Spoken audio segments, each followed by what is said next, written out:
युवा उद्योजक सुशील भोसले यांनी दिव्यांग तसंच गतिमंद मुलांच्या शाळांना मदत देत वाढदिवस साजरा केलाय। सुशील भोसले यांच्या दातृत्वाचं कौतुक होतंय। कोल्हापुरातील युवा उद्योजक सुशील भोसले यांनी आपला वाढदिवस सामाजिक बांधिलकी जोपासत साजरा केला।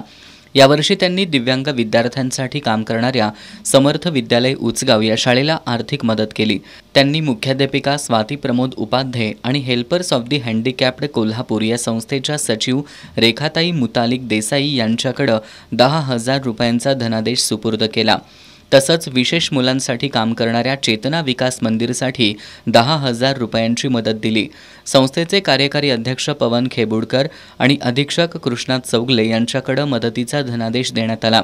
यावेळी कोल्हापूर महानगरपालिका खासगी प्राथमिक शिक्षक पतसंस्थेचे अध्यक्ष शिवाजी भोसले, शिक्षक नेते खासगी प्राथमिक शिक्षक सेवक समितीचे राज्याध्यक्ष भरत रसाळे, संज्योती भोसले, महादेव डावरे, शिवाजी सोनाळकर, अभिजित खतकर, हरीश सलगर, सलमान शेख, अक्षय कांबळे यांच्यासह समर्थ विद्यालय आणि चेतनाचे शिक्षक शिक्षकेतर कर्मचारी उपस्थित होते।